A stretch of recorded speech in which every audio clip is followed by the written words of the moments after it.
Ladies and gentlemen, welcome. Good evening. We are delighted to have all of you here for the celebration of the 200th anniversary of the Georgetown University Archives. My name is Artemis Kirk, University Librarian, and I am thrilled that we have been able to have this event with so many of our friends, alums, students, faculty, library board members, and very special guests. My thanks very much to the Lounger Library staff for all of the work that they've done to make this event possible. And I especially want to thank the staff of the University Archives in the Booth Family Center for special collections.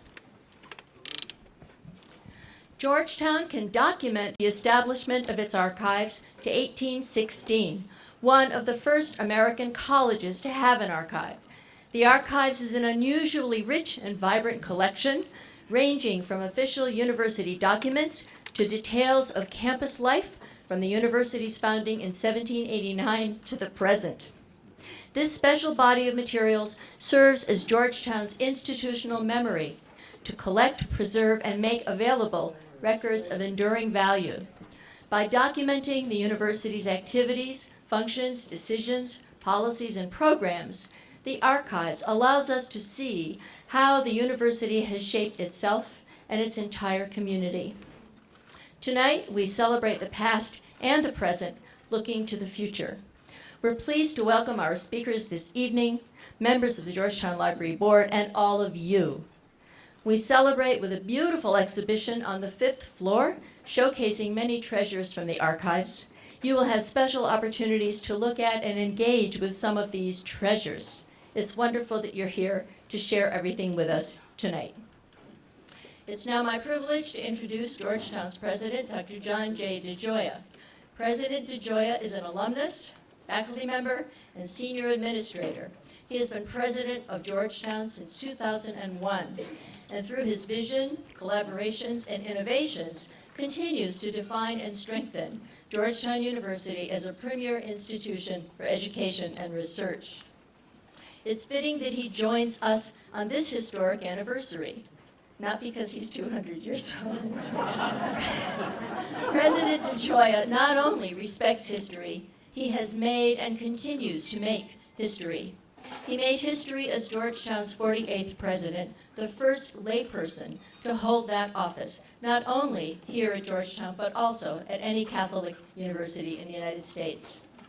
Advocating excellence through integrity, President DeGioia makes history, because he is one who confronts history and uses it to inform our work for a better future. Please join me in welcoming President John J. DeGioia.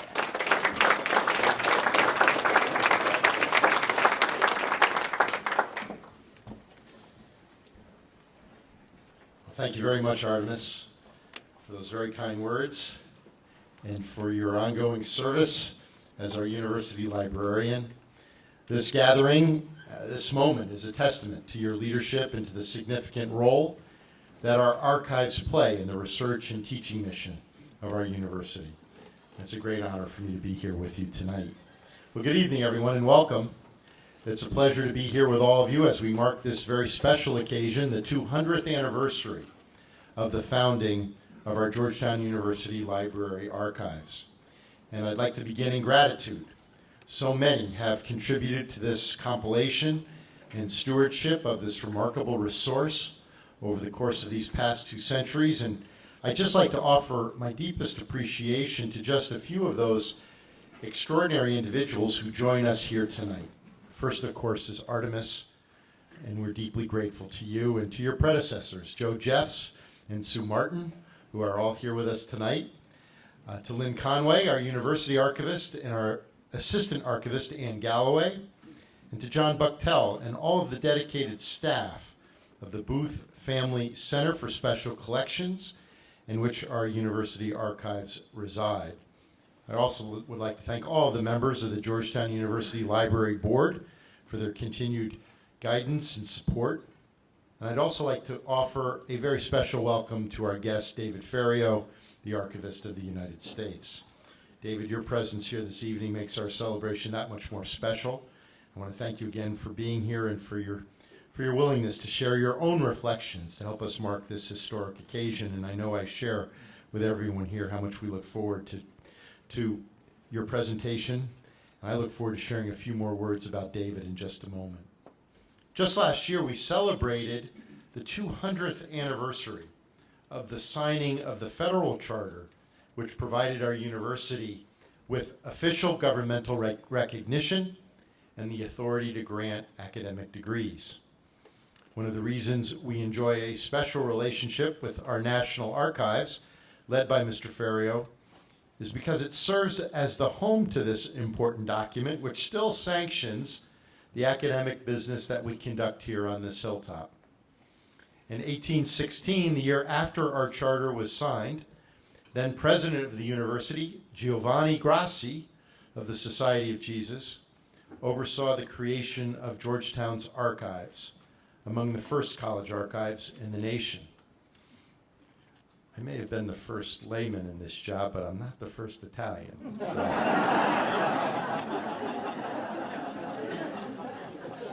And now here we are 200 years later, and our archives have grown and flourished into an extraordinary resource which serves as our institutional memory and actively acquires, preserves, organizes, and encourages the use of records, regardless of medium, that document all aspects of our university's rich history and our traditions. On behalf of our entire community, I cannot begin to express my deep gratitude to all of the women and men who have helped to protect and preserve this rich history over the course of now 2 centuries. And now I wish to share a few words about our distinguished guest, David Ferriero, the 10th Archivist of the United States. After serving as a medical specialist with the U.S. Navy during the Vietnam War, Mr. Ferriero became interested in library sciences while he was a student at Northeastern University. He went on to pursue his master's degree at the Simmons College School of Library and Information Science and held leadership roles at 2 major academic libraries, Massachusetts Institute of Technology and at Duke University.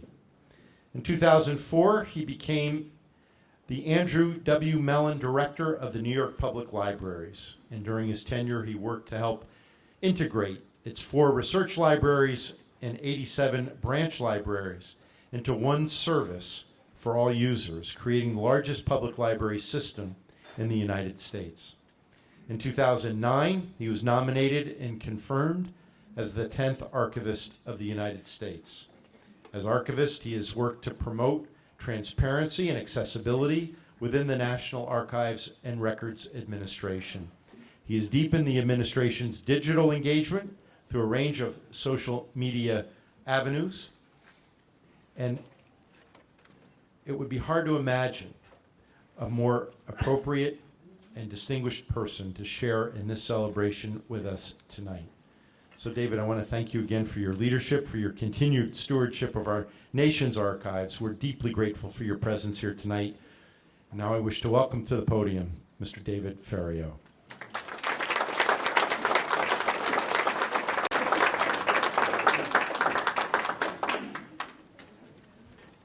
Thank you for those kind words, President DeGioia. I'm also, I should note, the first Italian to be the Archivist of the United States. And in full disclosure, I must tell you that Artemis and I were part of the Boston Library Mafia many, many years ago. So I'm honored to be here this evening to celebrate 200 years of record keeping here at Georgetown, and must admit to some envy in that your institution recognized the importance of such a task long before your federal government did. It was not until 1934 that the United States had a National Archives, and I'm daily in awe of what has survived, including the charter of this university, as you heard. Stored in attics and basements all over town, the records of the country were subjected to fire, theft, and flood, and general neglect, not to mention fire, the most significant during the War of 1812. And I should tell you the story of, remember this name, Stephen Pleasanton, a clerk in the State Department, who the night before the British burned the town recognized that the charters of freedom were at risk rolled them up, stuffed them into linen sacks, commandeered a wagon on the street, and spirited them into the hills of Virginia.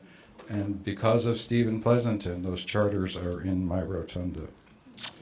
So institutions like ours exist so that histories can be explored, interpreted, and continuously shaped. Eric Foner, in Who Owns History, writes, "History always has been and always will be regularly rewritten in response to new questions, new information, new methodologies, and new political, social, and cultural imperative. But that each generation can and must rewrite history does not mean that history is simply a series of myths and inventions. There are commonly accepted professional standards that enabled us to distinguish good history from falsehoods like the denial of the Holocaust. Historical truth does exist, not in the scientific sense, but as a reasonable approximation of the past. But the most difficult truth for those outside the ranks of professional historians to accept is that there often exists more than one legitimate way of recounting past events. Who owns history? Everyone and no one, which is why the study of the past is a constantly evolving and never-ending journey of discovery. Every morning I enter my workplace through two monumental statues, the past, which exhorts study the past, and the future, which exhorts what is past is prologue.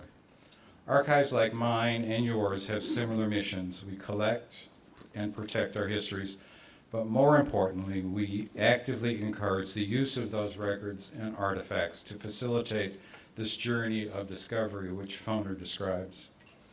I'm reminded of the words which Franklin Roosevelt, who created the National Archives, wrote when he was dedicating his presidential library in Hyde Park in 1941. The dedication of a library is in itself an act of faith, to bring together the records of the past and to house them in buildings where they will be preserved for the use of men and women in the future. A nation, or in this case a university, must believe in three things. It must believe in the past, it must believe in the future, it must above all believe in the capacity of its own people so to learn from the past that they can gain in judgment in creating their own future. So congratulations to Georgetown for 200 years of believing in the past, believing in the future, and most importantly, believing in the capacity of its own people.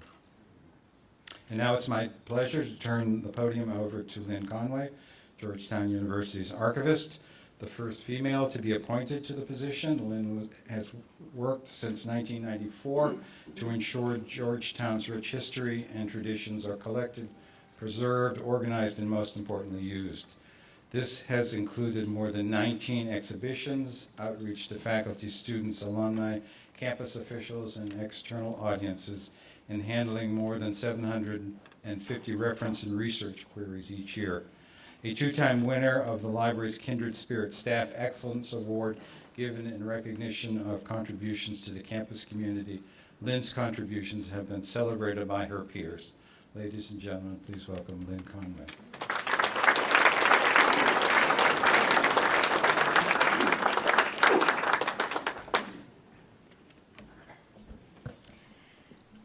Thank you all for helping us mark 200 years of archives at Georgetown. My predecessor as archivist, John Reynolds, remembered fondly by many people on campus, contributed a great deal to the celebration of the university's 200th anniversary.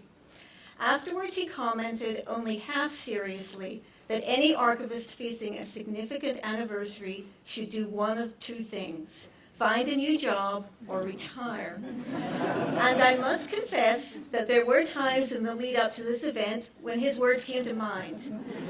But now that we're here, I can say that this anniversary is truly something to be celebrated, as it allows us to highlight our wonderful collection, reflect on what we can learn from it, and consider the value that it adds to Georgetown.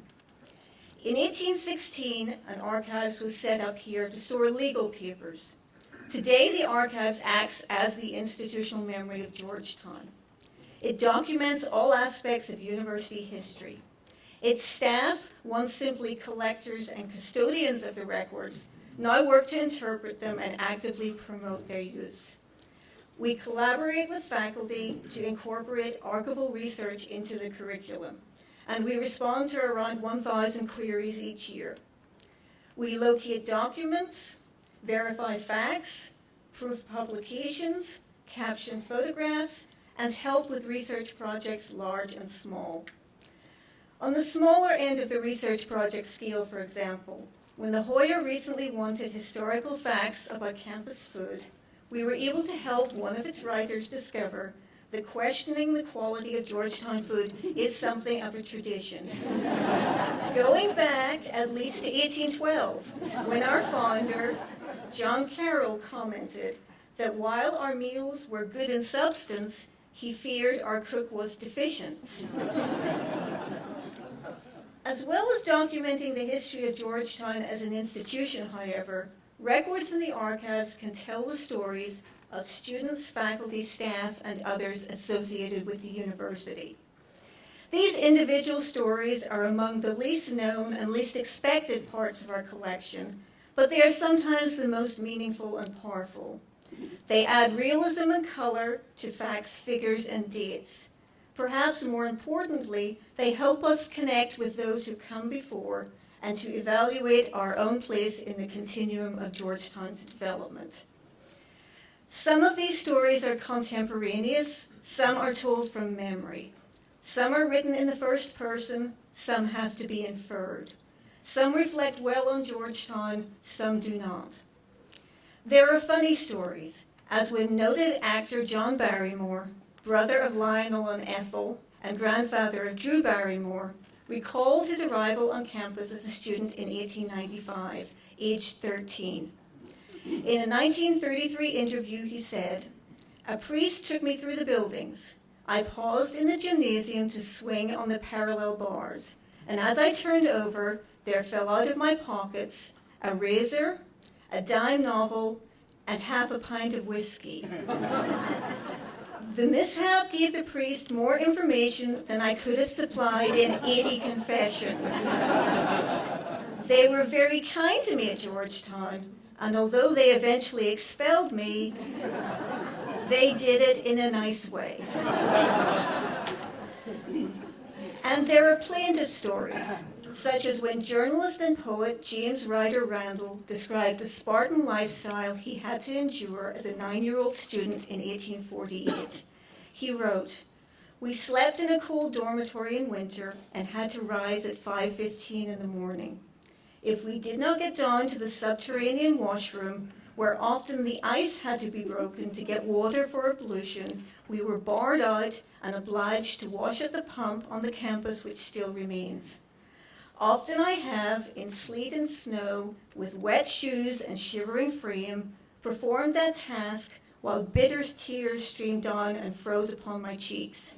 And I thought of my mother and my home, wondering why such affectionate parents as mine had condemned their little boy to such torture. Pneumonia came speedily." And there are harrowing and difficult stories, such as those which relate to slavery in Georgetown. A number of enslaved persons worked on campus in the first decades of the college's operation, some owned by the Jesuit order, others hired on a temporary basis from local slaveholders. One of the first items you will see in our 200th anniversary exhibition on the 5th floor outside the Booth Family Center for Special Collections is an extract from an early college account book recording Georgetown's hiring of an enslaved person identified only as Mr. William Diggs's Suki in 1792. Because no records exist in the archives in the voice of any of the enslaved persons who were brought to campus, references in the financial accounts have to stand in to testify to their presence. I said earlier that the archives is the institutional memory of Georgetown. To express that concept in another way, the archives is a place where the many stories of Georgetown are preserved. The expected stories of Georgetown as a school, a place, a home away from home for students, a community of Jesuits, and a community of scholars. And the less expected stories of individuals who've lived, studied, and worked here. The Archives is also a staff who can help weave these stories together to answer the who, what, where, when, why, and how questions about Georgetown's history. The Archives as a place and a staff reveals the past to provide context for the present and to inform the future. This is the value we add to Georgetown. Thank you all so much for coming and for your support of the library and the Archives. It really is a pleasure to see so many friendly and new faces here. I'd like to end by inviting you all to immerse yourselves in our collection through learning about Georgetown myths here in Pierce, checking out examples of research using the Archives in the lobby, and participating in a rare opportunity to be hands-on with some of our more non-traditional items upstairs on the 5th floor. I hope that you will take a few minutes to tour the 5th floor exhibition, For the Record, 200 Years of Collecting Georgetown's History. I'll be available throughout the event and would love to talk to you if you have questions or your own Georgetown stories to share. Thank you again and enjoy the rest of the evening.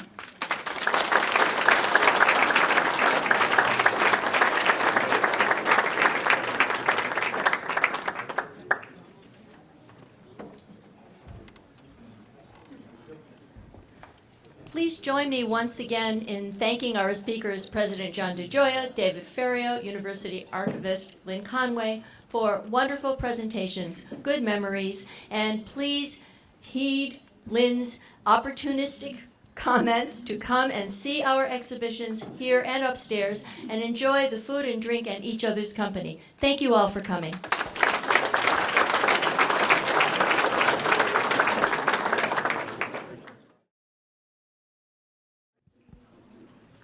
This is a spiritual.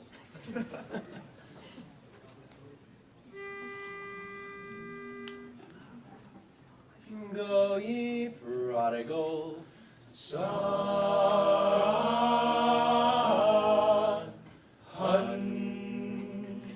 go ye prodigal son, go ye prodigal son,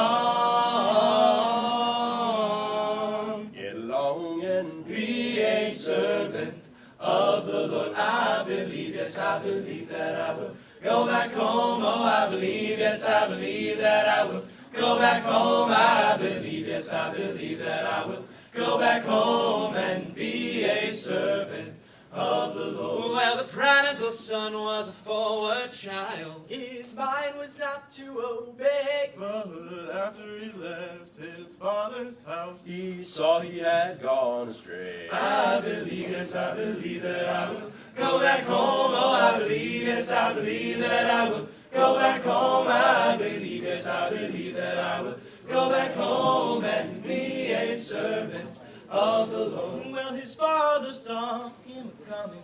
He met him with a smile. He threw his arms around him. Lord, Lord, Lord, this is my darling child. I believe, yes, I believe that I will go back home. Oh, I believe, yes, I believe that I will go back home. I believe, yes, I believe that I will go back home and be a servant of the Lord. I believe, yes, I believe that I will go back home. Oh, I believe, yes, I believe that I will go back home. I believe, yes, I believe that I will go back home and be a servant of the Lord. Lord, Lord, Lord.